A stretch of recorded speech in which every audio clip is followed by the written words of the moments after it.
Well, hey, everybody. For those of you tuning in to the introductory edition, shall I say, of the Vlog of Many Things, I'm Don, And I'm Tom. and you're going to see a lot of our pretty faces here from now on because this is what we're going to be doing. The laughter in the background is Tom's wife because she's laughing that I refer to him as good looking, but she knows I am. So, you know what I mean? So, Tom, how you doing tonight? I'm doing pretty good. Doing pretty good. Been looking at CEOs who don't bother to get involved in their game. You know, it's just it's been a bit of a pattern that I've noticed. You know what? That's a really big pattern because you would think that a chief executive officer, no matter the size of the company, whether it is a multi-billion-dollar company like Hasbro or whether it is a bankrupt fiasco like New TSR, you'd think they at least want to know the basics of their business. And it seems to be kind of a non sequitur. They just don't care. Yeah, it's and I use the term, hey, RPG Grandma, welcome to the show. I used the term NPC in a post to promote this video, and I saw it, and I got some pushback. Apparently, apparently it's a term used by gamer culture and supposedly one side of the political divide to put people down, and that's not how I meant it. So I just want to put that little caveat out there. Well, I did not mean NPC in the sense that people don't matter. well Go ahead. No, I'm just saying. I think it's actually a brilliant term in this situation because what is an NPC? It's a non-player character. It's somebody who just sits in the background and they pop up once in a while when things need to get interesting. And that's kind of like with this thing with the recent Wizards of the Coast CEO. She really, I mean, how many times did anyone in the gaming community hear this woman do a public talk, even a press release, anything? Nothing. No, she was promoted, and then we never heard from her. We heard more from Kyle Brink, her underling.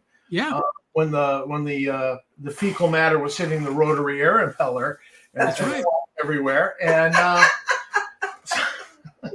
was that? Babe, do you want to be on screen? Sorry, I never heard you say that before. I stole and that. Tammy is the third host of the Vlog of Many Things. We will have her image up here pretty soon, ladies and gentlemen. No, I stole the fecal matter hitting the rotary air impeller from David Weber from one of the Honor Harrington novels. I just thought it sounded really cool when he said it. So, but you know, you to use it. But you're right. The thing is these people who are in charge of these large companies who are making these decisions that affect things like licensing agreements, for open gaming licenses. I mean, they're making critical decisions, and they're NPCs. They are a non-player character. They're not, they only crop up when needed, and you'd think that they'd crop up even during these major issues. RPG Grammar, real quick. Welcome to the show, by the way. She says NPC means people who do nothing or parrot others mindlessly. Yeah, and Williams was actually the former. She did really nothing publicly. Yeah. Well, and I'm not casting aspersions on her as a person. I'm just saying she chose as the CEO of Wizards to act like an NPC. And and all of a sudden she's gone. And this people reading the tea leaves are like, she was forced out. But you know what?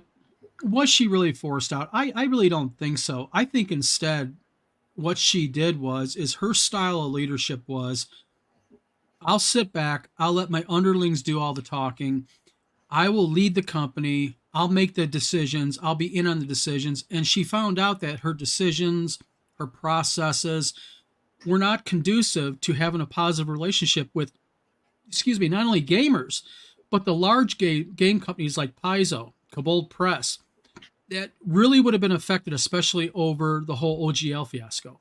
I mean, you would think the CEO would have said a video, even just a plain video saying, "Hi, I am so-and-so. I am the CEO of Wizards of the Coast. I want to tell you gamers that don't worry. We do. You'd think she'd do something like that. Yeah, she needed to be Ronald Reagan, the great communicator. Absolutely. And I say that because he was the first president I paid attention to as a kid in school. And he come on, my fellow American. I still picture him as a kid. Come on. And he made the. You could not watch him. Well, the thing is he had charisma. Yeah. I mean, the guy talked about the Iran-Contra, or excuse me, the Contra affair, the Iran-Contra affair, and actually made it sound positive. I mean, he was that good of a talker, know, and he might have been a B-grade actor, but I think that probably gave him a skill set that made him really, really effective as a yes. But the thing is, that just goes to show you, though, that effective leadership can bleed over into the community itself. And we went from, to use the political Reagan, Reaganomics, we went from a very post-70s depressed, under Carter, under Ford, post, Johnson, into the early 80s, 1980. He was elected, and then all of a sudden, there was just like a whole different vibe. And it was because of him. It was because the way he could get in front of the camera and talk. And that's the thing that Williams really, she missed a hell of a chance. She really could have made a difference, I think. And by contrast, I think I don't know if you caught 10 Cars Random Party Generator last Friday, but they had Jim Kitchen on. Yeah, and he talked about he went in long illustration of this CEO that went into Games Workshop and didn't really know that gaming industry, but he went out. He met gamers. He went to game days. He went to conventions. He went to tournaments. He talked to people. And then he came back and asked very intelligent questions because he had talked to gamers, and gamers like, well, and they told him because if you talk to gamers, they'll tell you everybody's got an opinion, but gamers more so, honestly. Well, I've always said that I think, honestly, the problem with Hasbro and Wizards of the Coast was, and I know all the stories of how Williams played D&D as a kid. And you know what? Maybe she did. She probably did. She's our age generation. But the thing is understanding a game that you played maybe a little bit back when you were 14 or 13 or 12 and running a company and being the head of it. You really need to understand all of your product. And what the Games Workshop guy did, Tom, was he walked into it probably not quite getting the gist of his product. So he decided to step out in the field, interact with his customers, and learn what he's going to talk about. So when he goes back to headquarters, he can talk competently and make competent decisions. She didn't do that. Yeah. Well, I mean, what in the past year has happened that gave you any clue that she had an idea what was going on with gaming? You want an hour's worth add an hour to the show, I can tell you. That's how bad it is. I mean, one controversy after another that just was like, what is their problem? Why is their head up their butt? I mean, it was really weird because it was almost like they were doing it on purpose. It was really calculated almost. But I think what was happening was, I think starting with the OGL scandal, I think the lights were going off with her. And I think she was getting more pressure by Hasbro itself because, WotC is a division of Hasbro. Yeah. So, she had many, many pay grades above her, and, sales were declining, post-COVID sales, they were having a whole bunch of issues, and she had to answer them. Real quick, RPG Grandma says she is a glitz CEO. They have gimmicks that they think work in every setting. They sell to boards, get hired, and then just stubbornly never change off the gimmicks. Yeah. Another term for it is they look really good on paper. Their resume looks beautiful. Well, I also think that there might be something to the Chris Cox angle, that he got promoted and he was effectively like over her. And so, was he micromanaging? Was he telling her what to do? I mean, was that going on? Because that might be why she resigned. She might have been like, that's it. Stick a fork in me, I'm done. Well, I mean, I think no one will ever know because, you know, unless she writes a tell-all book, not that I know of anyone's doing that, no one's going to know about what really happened behind the scenes because, again, and I'll kind of mention TSR here is, you know, I kind of chuckle a few times a week because I see people making statements what they think happened. And I Mhm. don't say nothing because I'm just thinking to myself, no, no, that's not what happened. And I think that's what we have a situation here. We have a CEO of a very high visible company. She has resigned. Did she resign because she said, you know what, I'm done with this BS? Did she resign because someone told her, resign or you're fired? Yeah. So again, unless she sits there and writes a book or sits on a talk show, which I don't see her doing because she's going to want another job someplace, Right. you know, Yeah, and I don't think she's the type.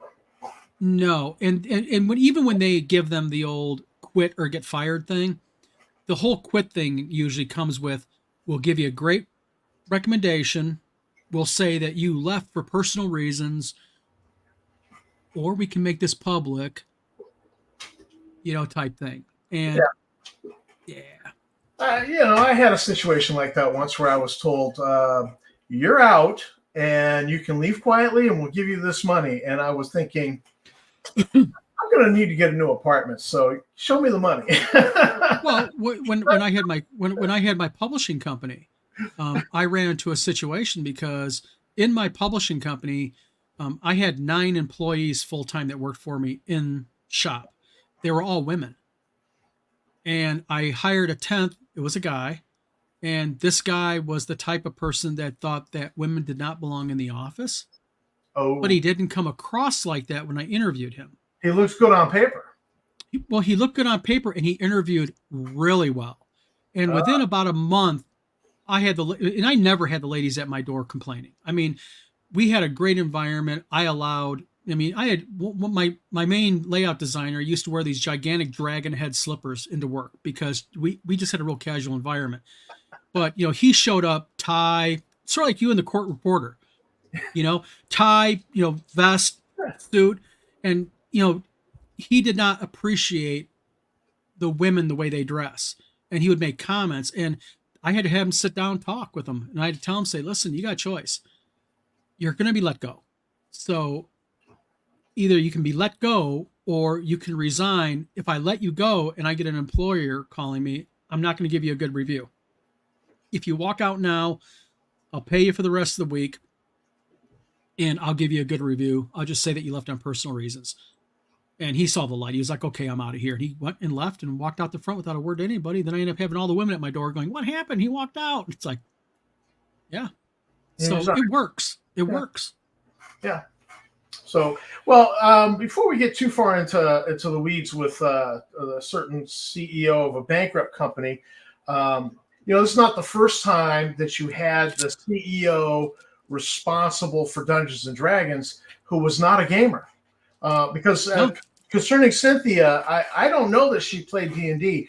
I saw an interview where that she gave right before she resigned, where she talked about seeing her brother play D&D one time, and I thought, But the thing is, even if she played D&D, playing a game 30 years ago, 40 years ago, well, no, 40 years ago, playing a game 40, because she was our age, playing a game 40 years ago and probably played it, I'm not trying to be sexist, but let's face it, there was more guys playing D&D back in the early 80s than there was girls. That's just a reality of it. She probably played it, here and there. And then taking over a company and understanding the intimacies, especially of the new 5e and the the VTTs and all this other stuff, is a big stretch. yeah. Well, I think they brought her in for her virtual, for the whole where she came from, because they're going virtual. They're pushing in that direction. I think they brought her in for that reason, and clearly it's just not working out. So some are hatchet people. They come in, yeah. Sometimes there are hatchet people who are brought in to hatchet people. Uh, St. Cuthbert here says Cynthia Williams is not a gamer. She's a greedy suit. And the thing is, you know, I can see people thinking that, but also I think it was more, she just was, and I'm not trying to be mean here again. Again, just my opinion here, but I really think her biggest problem was she didn't understand her brand. She didn't understand the game that the brand relies on. And she did not understand gamers. Yeah. And this was a problem with another Williams, who was CEO over Dungeons and Dragons. Yep. And that she came in and, she made statements about gamers not being her social equal. That she was not.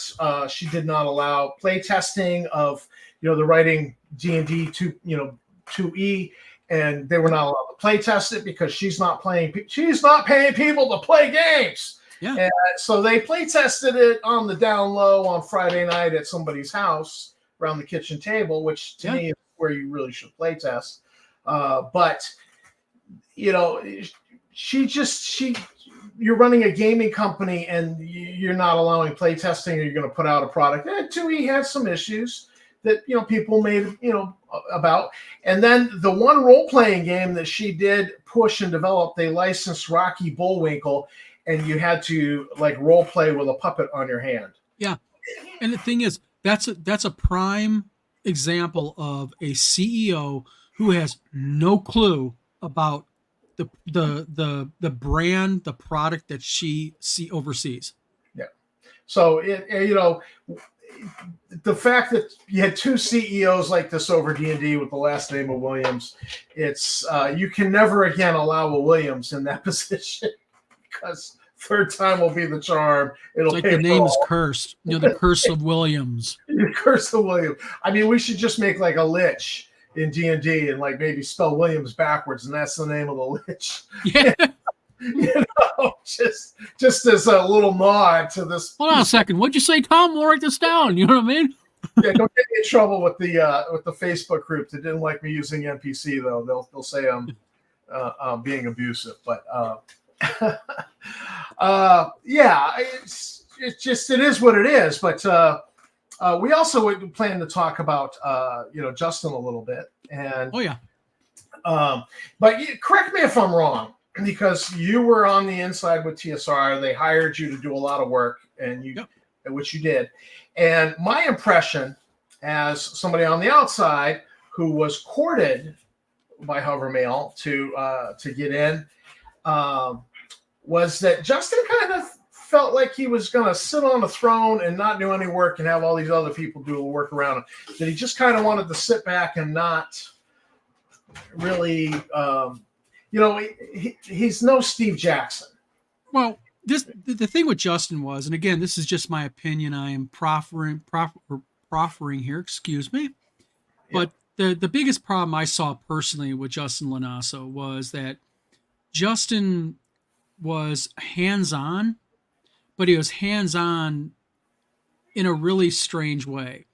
He wanted to hire people. Like, he hired me because he wanted my manufacturing capability, my design and graphic skills. That's what he wanted me for. When you say hire, do you mean he paid you a paycheck, or he just paid you by contract? Oh, I was working at that time under just verbal agreement. We never had a written contract. He very early on gave me a contract. Not he did. Hovermail sent me the contract. And it was so horribly spelled. There was another company's name still in the contract. They didn't remove that. And yeah, seriously, there was another name in the contract. And I did a video today I'm posting tomorrow about So You Want to Be a Game Publisher. And I talk about something here. This pertains to Justin. That's very, very important. Is one thing that I do have is I have an attorney on retainer. And I have found that my attorney has made me far more money than I have ever given her for retainer. Interesting. And it may not be directly her, her handing me cash, but by paying an attorney a retainer, you can pick up that phone and they'll spend an hour on the phone with you and you have no bill. So you can hand them a contract and say, can you look at this? they'll review it. You don't get a bill because you're you pay them a monthly retainer. Okay. Now, if you go 2 months and you don't use that lawyer, you still pay that monthly retainer, and it accrues. So, like, if you don't use them for a year, that money's like in a little account. So, let's say something major happens and they need to represent you in court, they use that retainer money at first. Oh. So, and early on, like, I gave her a copy of the contract, and she literally said, "Don't sign that junk." But you know, he didn't lead the company like you would think, like a traditional CEO. It was more, this is what I want. He would listen to me as far as, like, in Discord talking about what to do, how to do an ISBN as an example. He would listen intently about it, but then he didn't have the follow through that a CEO needed. So, he would order stuff, but a lot of times it was so bizarre. It was weird. I mean, it was stuff that I did not feel comfortable. Even to Michael Hovermail's, compliment to Michael Hovermail. Even Michael Hovermail many times said, "Hey, Justin, that's a bad idea." And where he made the mistake is, and I don't know how, I'm not talking about Cynthia Williams, I'm talking about anybody other CEO, but the mistake I think where he made is he brought people in like Hovermail to be his PR guy, but didn't let Hovermail be the PR guy fully, because Justin would get on social media. I mean, we all know about the tweets and everything. And I'm just going to say something blunt here. All this BS people are saying online about those tweets that summer being Justin. No, according to Justin and Hovermail, it was Steven Deinhart making those racist tweets. And then once they got control back of their social media, that was Lanasa, not Hovermail. That was Lanasa doing those tweets. That was spin. To me, that was just spin. And since the flavor of the tweets before and after were the same, to me, it's the same person. But Justin did as a CEO, Justin did something very critical, a very critical error is what he made.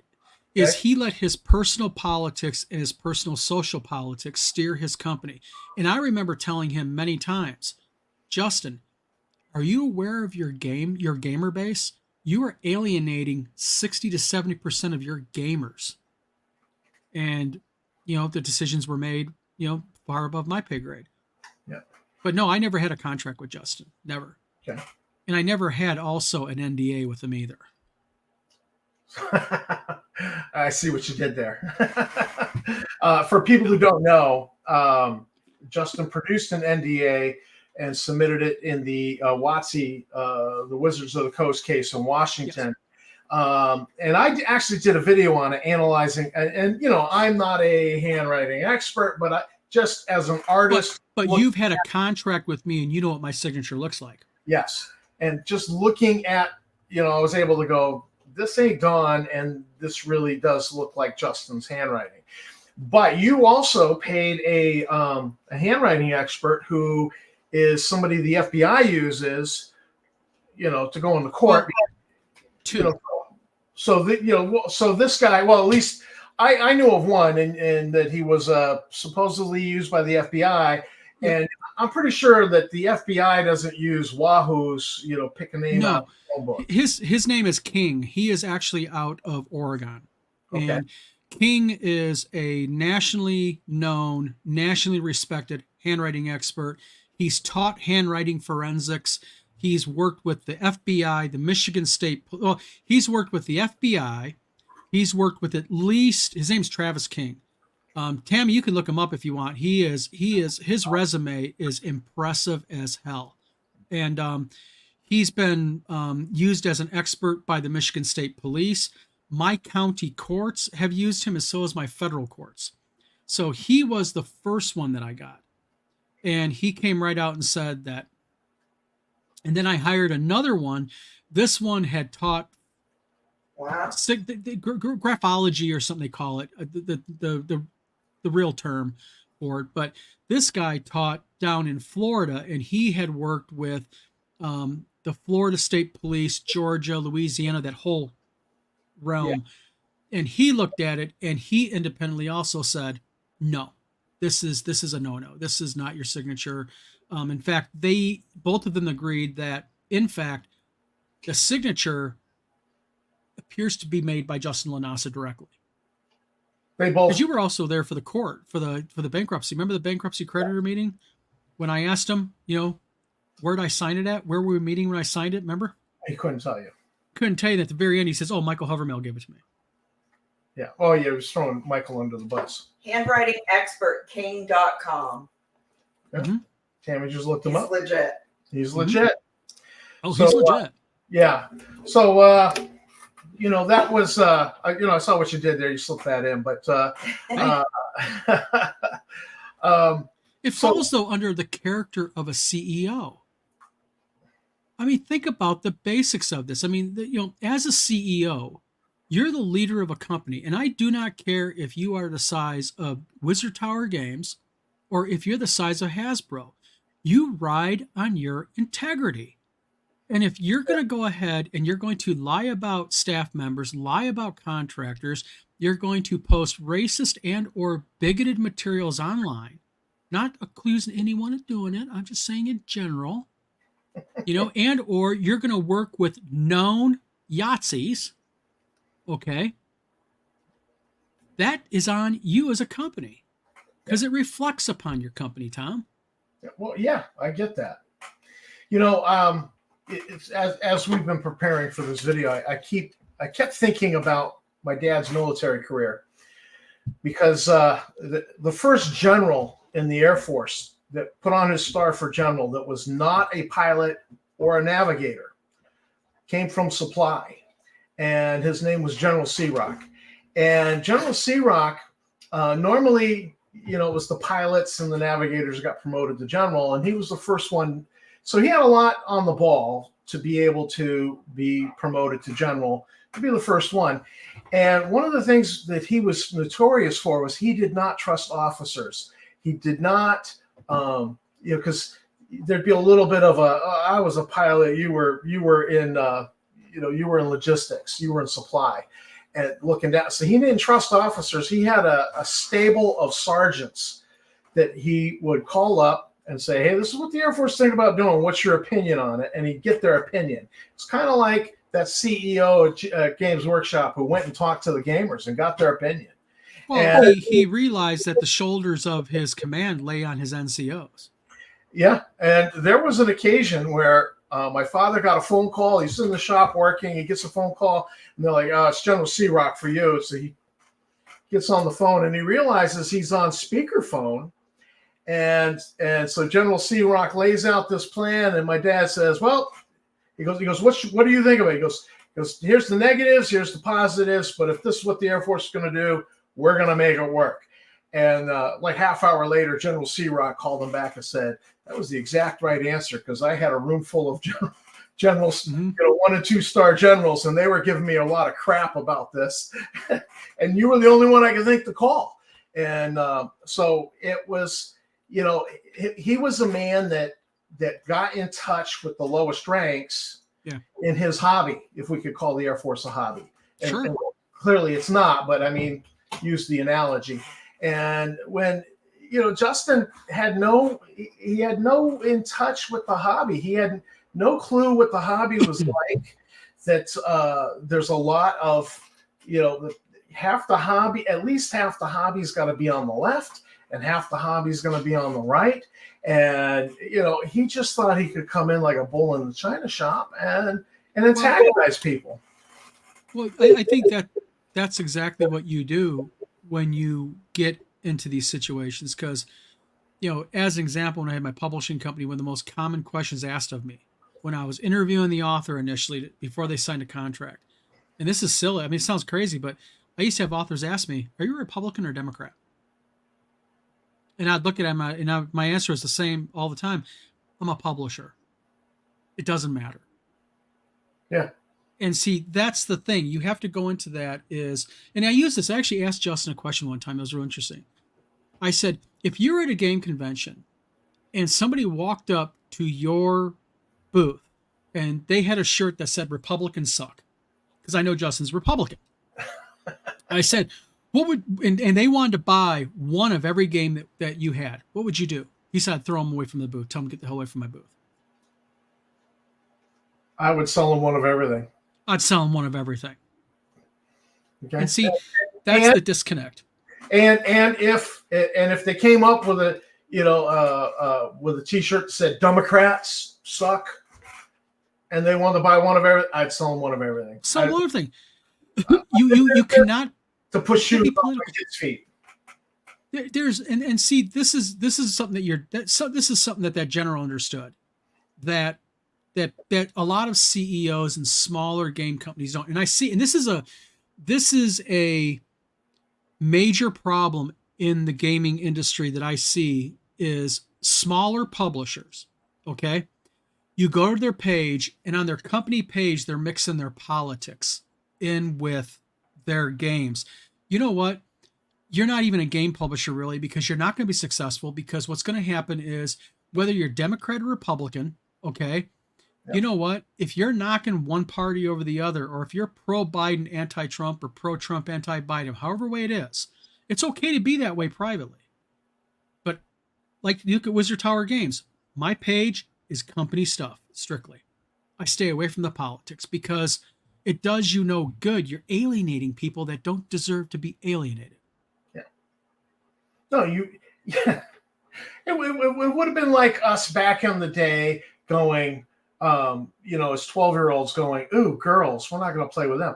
You don't need to alienate anybody. You want to play with as many people as possible. You want to sell to as many people as possible. There's no point in this, unless you're happy not making money. And I'm not happy not making money. Honestly, I'd rather make money. And again, you go right to the Wizards of the Coast thing, and we can go right back to WotC on this. We hear the chatter online all the time. Oh, they're becoming woke. That stupid term, woke. They're doing this, they're doing that, they're betraying gamers. No, they're not. What they're doing is they're changing with the times. They're keeping an eye on the social barometer. Now, you may not agree, or I may not agree with everything they do with that barometer and how they react to it, but they're reacting to it. They're trying to adjust to it. And just like I remember this way back in the day, when first edition AD&D was the thing, and then second edition came out. It was like, oh God, this new edition's gonna, you know what they did? They did this. It ruined D&D. And then it quieted down. Then 3.0 and 3.5 came out. It was the same thing. Now they did with 4.0, but fourth edition kind of was an abysmal mess. But the point is, every edition you hear the same thing. Getting back to the social barometer, you might have hit the nail on the head there. There's this thing called an ESG score, which is about environment, social, and governance. And so you get this score as a company, and it's to alert investors that you might not be a good. Now, certain companies have a really piss poor score, like Walmart and RJ Reynolds. Like RJ Reynolds, they sell cigarettes. They're kind of like, up yours, we don't care. Yep. I get it with RJ Reynolds, but other companies are very concerned about that ESG score and how it makes their company look, because it can affect who's investing, whether people want to invest. Yeah. And it might be, everybody kind of went off on Amazon for what happened with Rings of Power, but it really looks like that what went on with Rings of Power was that trying to force the things that they wanted changed, that all the true purists of Tolkien were like, oh my God, you're ruining Tolkien. What they were attempting to try to up their score a little bit, because Amazon actually doesn't have the best score. And, so it might have been a little bit of forcing that. And now that you got the whole controversy over Games Workshop and Warhammer 40K movie, and Henry Cavill's talking about, walking on that project. But the thing is, speaking of the Ring of Power, there's another half to this that people don't, because, there's millions of people that love the show. And the thing is keep in mind, social media is a real odd thing. If I could give you 5 AD&D, or let me back up, 5 D&D groups to go to on on Facebook. And if you were not a gamer and you went to those 5 groups, you would think that gamers were nothing but a bunch of goose stepping, brown shirt wearing, racist white men who hate women and all minorities. You would, because that's kind of the vibe they give you. But that's not the gaming community. That is a very thin, razor thin sliver, but they're really loud. Yeah, they And that's the kicker. They self-sort themselves, and and I've actually got I got a group that I'm probably going to drop the membership of, because they seemed more concerned with with politics when I posted a video, and I was like, dude, I don't care that somebody uses this term this way, and I don't care to surrender the term. I'm a gamer. NPC is my term. End of story. Yeah. I don't care to surrender it. So I probably don't yield to it. If they don't like it, have them remove me. I mean, you're the admin. They seem very tribal, and I'm like, I don't have time for tribalism. I'm gonna. Well, real quick, RPG Grandma here says, I just dislike people preaching and shaming groups of players, being busybodies at other people's expense. That's true. That's exactly what goes on here. And again, I'm not saying that Wizards of the Coast has handled all these social additions and modifications to D&D in a way that I would if I was CEO, but I'm not CEO of Wizards of the Coast, and definitely they don't do it flippantly. I mean, it's not like William sits at the chair, picks up the phone, says make this change, and they go yes ma'am, and all the changes happen. They put a lot of time and money into this. And they put a lot of time and money into research and checking Twitter, checking social media and everything. And I think they have a very large handle on the market. Adamantor, sorry if I butcher your name. Welcome to the show. I enjoyed Rings of Power. Yeah, I mean, you can. There's nothing wrong with it. Just like for people who say, I loved 5th edition D&D and I dislike BECME or basic or I dislike 2nd edition. Guess what? Love 5th edition. You can do that. We're all gamers. You're playing D&D. You're at a table of friends. You're having fun. That's what this is all about, folks. Armor class, hit points, strength, wisdom, intelligence. Amen. And sitting around at a table with people, laughing, adventuring, having a good time. That's what it's all about. And that's the thing that I'm going to say something that might get a few people angry here at me. Is I'm going to open my big fat yapper here. Okay? Let me leave the video before you do. Hey, by all means, remember we talked about this show. You disagree with me, by all means, we can talk about it right here. That's what this show's about.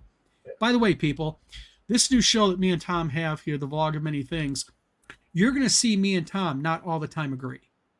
But we're going to talk like adults when we disagree with each other, and we're going to go ahead and debate it out. That's part of what this show is. Sure. But I think you'll agree with me pretty much on this one.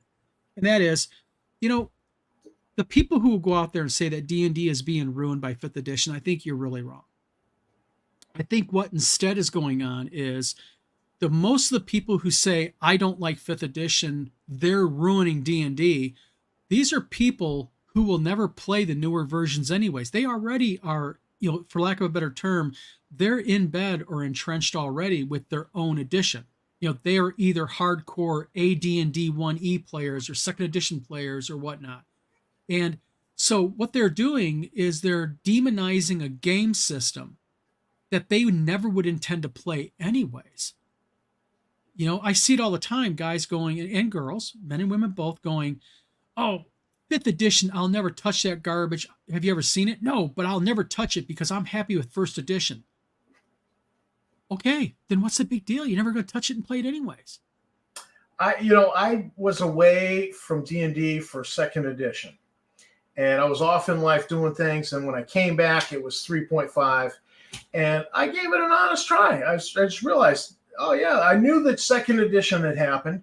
And now there was a 3rd edition, and I played in 2 campaigns, ran a fighter up to level 20, had the monk was up to level 16. We were going to level 20. And I just realized this ain't the game for me. So I badmouth 3.5, but I feel like I've earned the right to badmouth 3.5 because it was a sucky experience for me.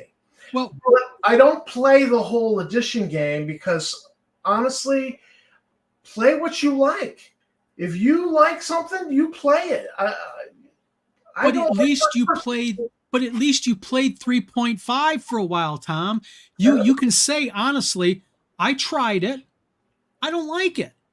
You know. So Yeah, I tried 4. I've tried 5 now a little bit. I've not really given 5 a good try, but there are certain aspects of it I don't think are for me. The superhero aspect of the player characters that can never die. Death Save. well, I don't. To me, it's not the flavor of game I want to play. I the want to problems play. that I have with fifth edition, and I am a publisher. Yes, we are. Like we talked the other day. Remember, I told you we're going to start putting out a lot of 5e content. Yeah.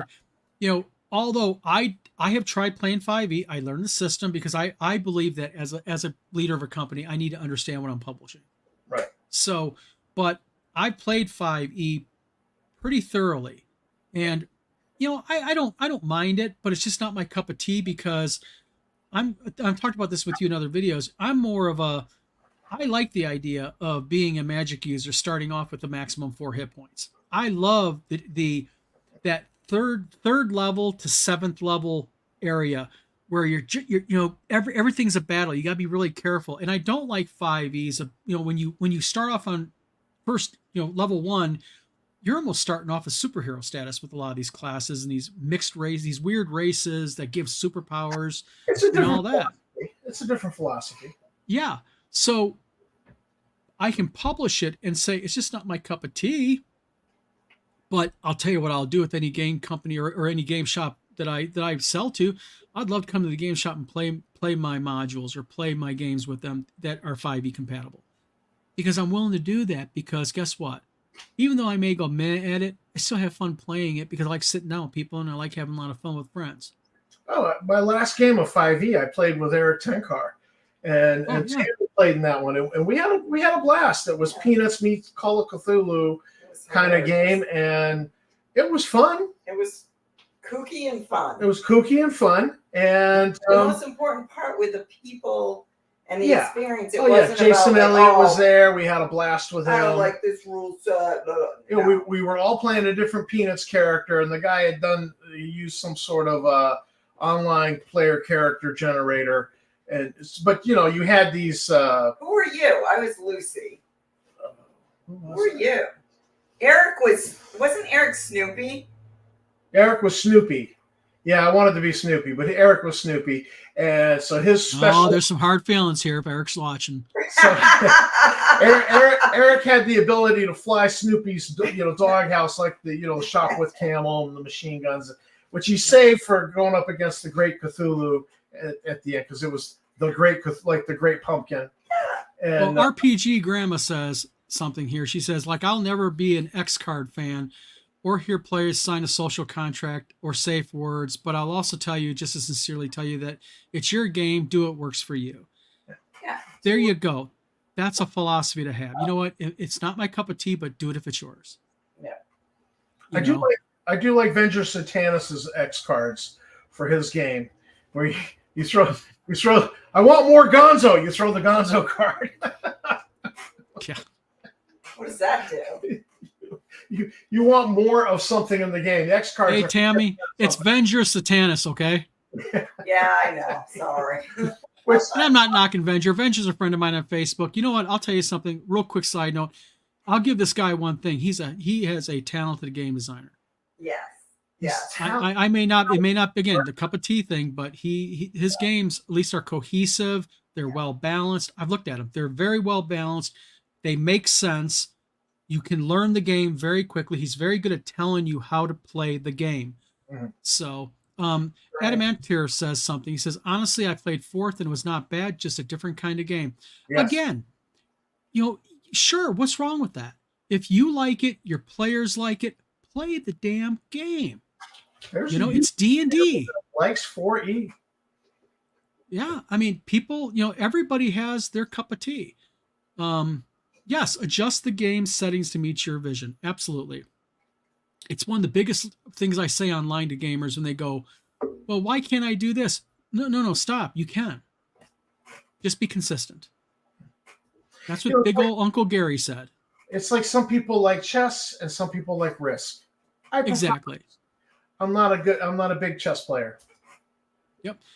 T. Taylor says, T. Taylor, thank you for coming to the show. He says, I have played since 1980. My players were adults, teenagers, blacks, Asians, males, females, gays, lesbians, one cross-dresser, married, single. Never knew there was an inclusion problem. And that's, and I don't know about you, Tom, growing up, but with me in my, and I'm going to call my younger years from about 10 years old when I started playing D&D to say 16. That time frame, we didn't care who you were, man. Just as long as you wanted to play D&D, come on to the table, because it was in my area still. There were D&D players and such, but they were real few and far between. I think my group, starting at 11 years old in junior high, I think my group was middle school. My group was the only D&D crowd there. Yeah. So, well, my when I got back into D&D with 3.5, I encountered somebody at the Wargaming Club who was into D&D. And I was like, "Oh, hey, you got space at your table?" And so he invited me into that group, and it was a very diverse set of people, politically, religiously. Sure, we were all old white guys. Well, I had a guy come into work, young kid in 20, 21, from Spain. Just immigrated here with his family from Spain, and he played D&D, which was odd, knowing the things I know about his parents' religious beliefs. I just thought, boy, that's really odd. But I invited him to the game table. They welcomed him in. You know, it didn't matter that he wasn't an old white guy like the rest of us. He's just a young kid from Spain, and he fit right in. And we had a good time. And that's the thing. It's really cool that you had, because in our group, we had a Mexican kid. In fact, his nickname was Taco. He wanted to be called no, that's what he was called. And it wasn't us calling him Taco to be discriminatory and racist. That was what he said. My nickname is Taco. And we had him, so he was Hispanic. We had an exchange student from I think China or Japan. I think it was China. That played once in a great while. He wasn't really into it, but there was, and I can remember their names. There was Lance McGraw, Mark Bosquet, Charles Basco, Carolyn Buggart. These are all people that I'm 56 years old sitting here talking to you, and I'm telling you about people I played D&D with when I was 11 and 12 and 13 years old, Tom. That tells you the impact of the game. It's well, I grew up on Air Force bases, and you'd have an alleyway of two buildings facing each other, and so you play in the alleyway. You got to know your neighbors, and we were white, and the people next door. The husband was white, but the wife was Asian, Filipino maybe, and the kids were all obviously mixed. And then the next family was black, and the next family, the husband was American Indian, and so it was all this mix of people. And it was just, these are the people you hung out with and built forts with in the woods and went bike riding. The military base is the best melting pot in the world. I grew up on them also. My dad was a warrant officer. He was a CW-4 helicopter pilot. Yeah, and we just played together. We didn't care. It was all normal. Yeah. All normal.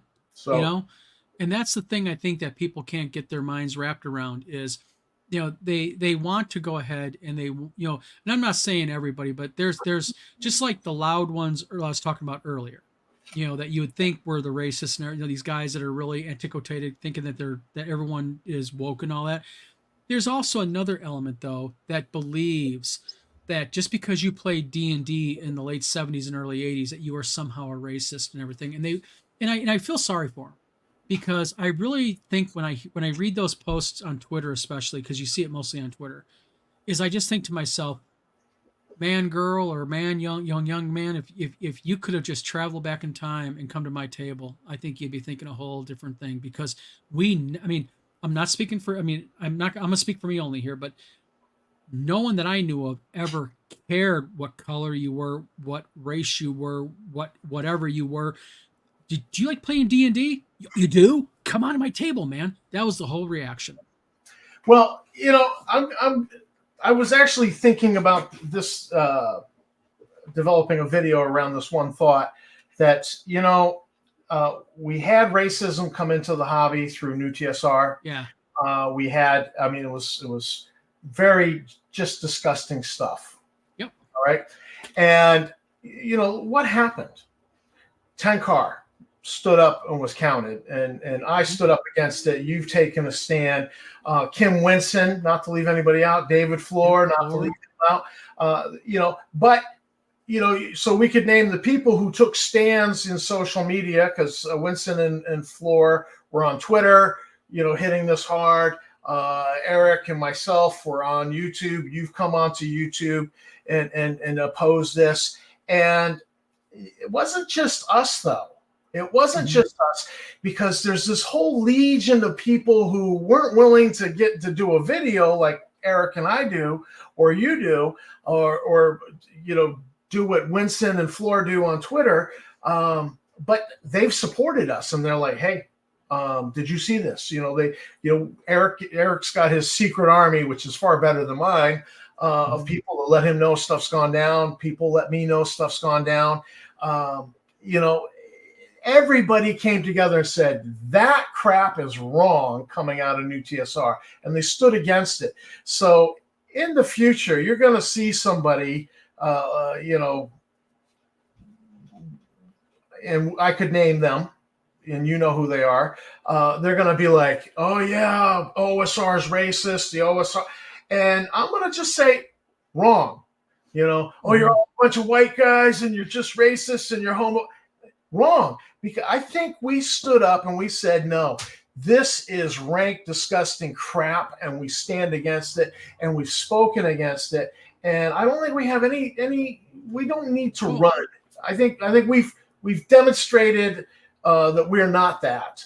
And well, you're always going to have, Tom, those people who are going to say, yes, those who play OSR based games are racist, they're bigots and such. Just like you're going to have other elements that are going to say, oh, if you play 5e, you're a rainbow flag loving, yada, yada, yada, you're woke and all this. And, I interview Pauly Kidd on this show. If people go to the videos, you'll see me and Pauly Kidd's interview. Pauly Kidd is a trans woman. And I'll tell you something about Pauly. For people who don't know about her history, she has worked on some of the biggest role-playing games that are out there. And she helped develop one of the biggest and most popular sci-fi video games out there, period, bar none. And, all you got to do, and this is something people don't get, sometimes all you got to do is listen. Just listen to the person talk and have a little respect for that person. Have a little respect, for someone, we don't have to have these tribes of gamers, these camps. And that's the problem with Facebook, because Facebook allows people to create groups. Groups tend to become very tribal. I've been kicked out of groups because I've had the audacity to respectfully disagree with an admin. Because how dare I disagree with their theory? It's like, yeah. Oh, should I just simply salute smartly and say, Jawohl, mein Herr? I mean, because that's exactly what it is. And they just don't get it. I want to address El Cavaniak. Yeah. It says, old men taking a stand against racism is cringe. You're not going to convince millennials that you're not racist yourselves any more than J.K. Rowling convinces anyone she's not transphobic. My father raised me to I disagree with this. He said, win if you can, lose if you must, but always stand up and be counted. And my favorite quote from World War II was, I forget the guy that said it, but he was like, when they came for the Jews and the Gypsies, I said nothing. When they came for the communists and the trade unionists, I said nothing. But when they came for me, there was no one left to speak. When you stay silent, you empower the fascists. You empower the racists. You empower the whatever the ist is. When you stay silent and say, no, that's wrong. But when you stand up and lend your voice and say, no, that ain't right, and I'm not supporting it. Martin Niemöller. Yeah. I don't know how to pronounce it. It's a German name. The thing, I would murder it. well, the thing is this point here. He says old men taking a stand against racism is cringe. You're not going to convince millennials you're not racist yourselves any more than J.K. Rowling convinces. You know what? This is the difference. J.K. Rowling is an individual who made anti-trans comments. She has openly been anti-trans. She has openly made anti-gay comments. And what makes her even triply horrible is she has such a large audience. And the books that she has written are supposed to appeal to that younger demographic. So her voice matters a little bit because of her audience, her reach. The whole old men taking a stand against racism is cringe thing, Elk of Antioch. What I disagree about this, just like what Tom said. So if I, as a 56-year-old man, stay quiet, when someone in my presence is being racist or transphobic, my silence is louder than that transphobe's words because I'm allowing them to do that. Yeah. And as a 56-year-old man, I don't know if you qualify me as an old man or not. Maybe I am. But if I am, then I'm going to be cringe because not only will I keep opening my mouth, I'm going to sit there and be very vocal about it. Well, if I should stay quiet about the racism of New TSR and the homophobia and all the garbage that went on with that, then where are the millennials doing what Tenkar does? Where are the millennials doing what I'm doing? If then somebody, quote in the Bible, I sought for a man to stand in the gap and there were none. And that gap being a breach in the wall of the city. I sought for somebody to stand there and to hold back the enemy. Somebody's got to stand in the breach. And the only reason I've really been vocal is because Eric got silenced. And I would have dropped a lot of this a long time ago because Eric, I felt an obligation to Eric. He was a mentor to me getting into the YouTube thing. And so I was like, until he's unshackled, I'm going to have to be more vocal on Justin Lanassa. And what you did is you had respect for him as a man. Yeah. And as a friend. And because it was wrong. It was wrong. It was wrong. It was wrong. What this guy was doing was wrong. And then he's attacking you over your daughter. He's attacking my daughter. He's attacking my wife, attacking your wife, attacking Eric's wife. I mean, he's just being a nasty, disreputable human being. The things he was doing, and I'm but sorry. Also keep in mind one thing: what is the Tabletop Tap Room about?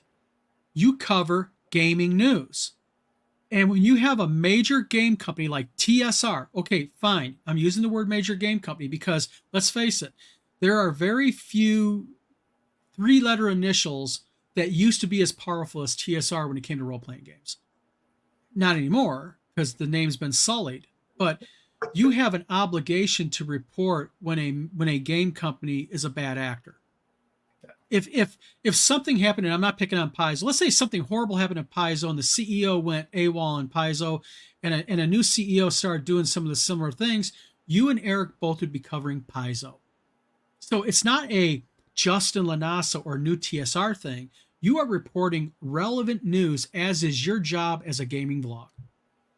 And this vlog is going to cover things like that, along with many other things. I'm curious why I will always be a racist in the eyes of a millennial. Because I've been in situations, in work situations in Massachusetts, where there was a lot of accusations going around the workplace about racism. And all of the Haitians, my Haitian coworkers, who outnumbered the white coworkers, they stood up for me when somebody tried to start trouble with me and say, "Oh, Tom," and they would get in people's faces and they would defend me. I never had to say a word to defend myself. They loved me, okay? And I don't. What is it? The fact that I'm white, that the age. What is it that always will make me a racist? Because I would like to know. I mean, is it the Kool-Aid I've been drinking? What is it that? Well, Elk of Antioch says, you have already proven yourself racist to a millennial. You said race didn't matter. That is a racist, white privilege, racist position. And again, you know, I have a really good friend. He's black. The N word to him when he hears other blacks use it drives him absolutely up the flipping wall. Yeah. And in the big thing with Todd is that Todd's kind of a really different kind of guy. He despises social media because he says social media gives too many idiots too much power, and he sits there and he stays away from it because also his job, he's a police officer. He's with the Michigan State Police. And the thing that this comment here that Alpha Anticock makes a point that you've already proven yourself racist because I said race didn't matter. I say race doesn't matter to me. Okay, race matters to a lot of people, sadly, but to me it doesn't. And as the CEO of a game company, it doesn't matter to me, and it's not going to matter to me with my game company. It didn't matter to me with my publishing company, and that's why we have our inclusiveness statement on our website. People have an option. They don't have to buy my games. If they want to think I'm a racist and they don't buy my game, well, then I'm not making a sale to somebody who thinks I'm a racist. But I think this whole problem that we have in this community, I don't think it's a millennial issue, first of all. I think it's a little bit of everybody. The problem is certain people have too many followers, and certain people, along with having too many followers, have too big of a mouth.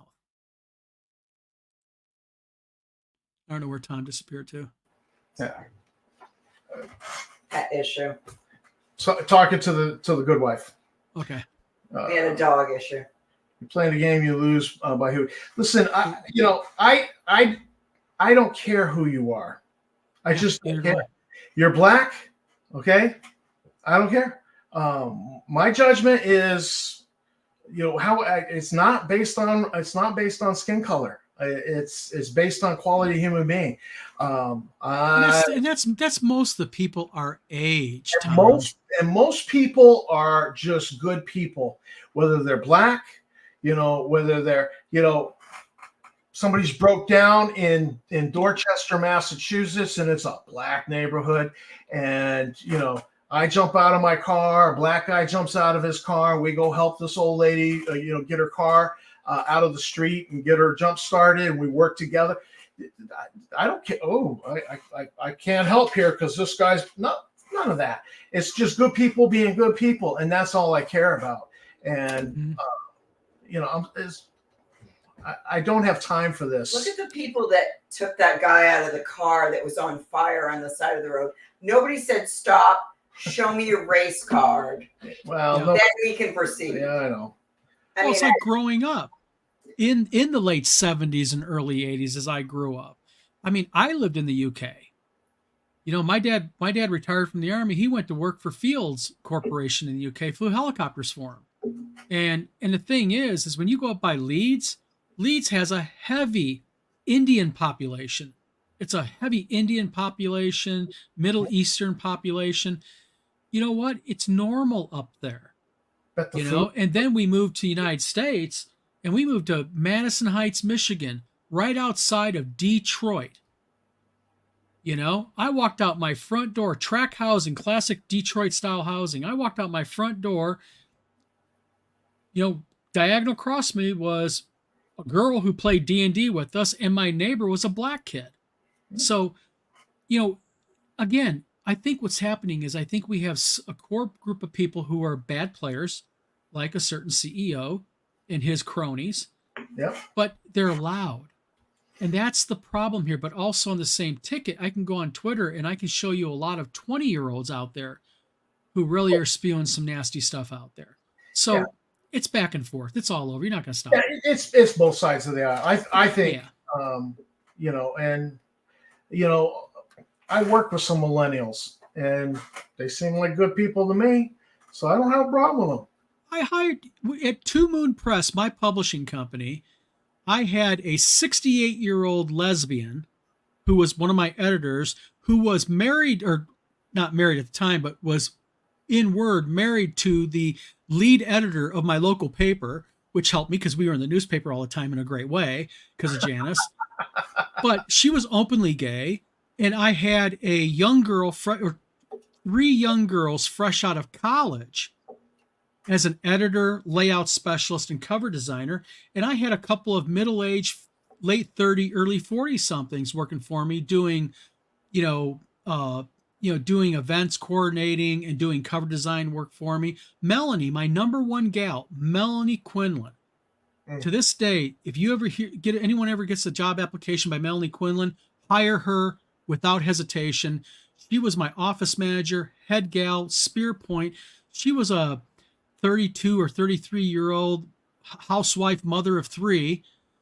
So I had a whole spectrum. And guess what happened? All the women loved each other in there. All the women got along beautifully. I had no drama in that business at all. I won't even tell you when birthdays came around, the kind of cakes they made for me made me uncomfortable. Some of the style cakes they made that they thought were a joke. Again, things I think that even though it happened, 10 years ago or so, 12, 15 years ago, if those type of things happen today, like birthday cakes that were the shape of certain things, that, it'd be like, oh no. But the point is, they all got along. I got along with them. Bald. And I weighed 350 pounds at the time I owned my publishing company. Yeah, you look good now. And the thing is just crazy today. Why? Social media. I blame it on social media. Yeah, it's keyboard warriors and Yep. Keyboard warriors. The older I get, the more I have less time for the. You want to? Oh, you're offended because I use that word. Okay, fine. It's a perfectly good English word. It's not the N word. Yep. I didn't call you an asshole. I might have thought it. But I don't have time for this. I don't have time for this. And I found with social media, the more you argue with them, you're just amping people up. So, Yeah. And speaking of amping people up,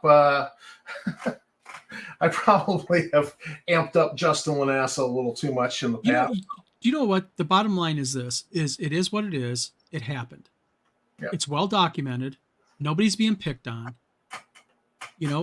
Just like Williams, it's well documented. The OGL fiasco, the whole AI art thing. Excuse me. It was under her watch. She's ultimately responsible for all those messes. Yeah. And I think that's the reason why I think she resigned. I think she was asked to resign. That's what I think. Yeah. If I had to pull up my crystal ball.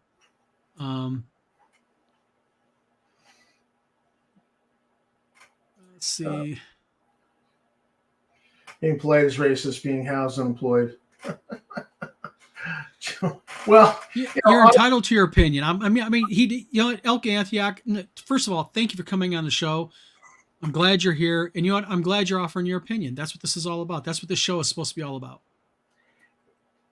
Well, if being housed and having a job is racist, then call me guilty because I like having a roof over my head better than I don't like having a roof over my head. Well, I mean, the thing is, and I've seen this argument before, and I've seen it by gamers.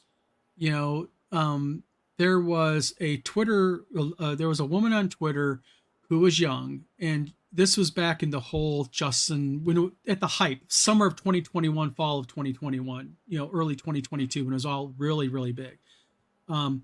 She made some type of Twitter post, you might recall it, where she talked about old white cis men, she called us, who live in your $300,000 homes, paid off, yada, yada, yada, yada. And she went on this big, long thing about how you don't deserve to have all that. Well, my point is that I am not going to be ashamed of working hard. I'm not going to be ashamed of my wife working hard. And I'm not going to be ashamed of having what I feel is a halfway decent house and a halfway decent car, because we pay for that stuff.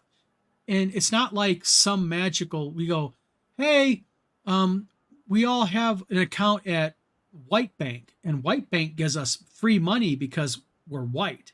That's not how this goes.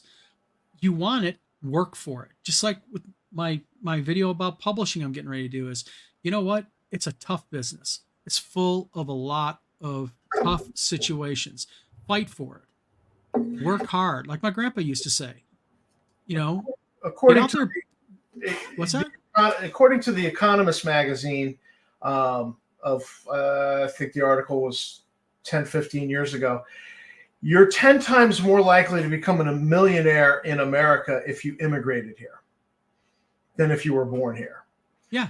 It's far more likely, that, and that was their numbers, and that's a left magazine. That's not a Republican rag by any, so I just thought that was interesting. I mean, my family came here poor. We've had to work for everything we've had, other than a few things I inherited. But the point is, you just made to leave it to me, I guess. You made a good point. You said, your family came here poor. My grandpa, Samora, he lived in Arkansas. He had a furniture repair business down in Arkansas. He was not a rich man. My grandpa Bowsum, my mom's dad, lived in Detroit, was a tool and die man working at GM. Okay. I did not come from an affluent family. My dad, you were in the military. My dad was a chief warrant officer helicopter pilot. The money was not falling from the sky by the United States Army to chief warrant officers in the 60s and 70s. Trust me. But Elk of Antioch says something here that I think we both need to address. He says, yes, I don't mean to senselessly amp either of you up, but just to remind you, are the least racist cavalrymen in the Battle of Little Bighorn. First of all, you're not amping me up. I want you to come on here, Elk of Antioch. You are more than welcome to offer any opinion that you want, period. That's what this show is all about, is people coming in here, chiming in with me and Tom. Tom, correct me if I'm wrong. Yeah. But chiming into me and Tom. And you know what? Even though I may not agree with everything you say, you have a right to say it. And that's the problem with social media. People do not have that attitude. Yeah. Again, I go back to sometimes like my grandpa used to say, son, shut your mouth and listen to what the other person's saying for 5 minutes. Yeah. Yeah. And I like political opinions from across the divide.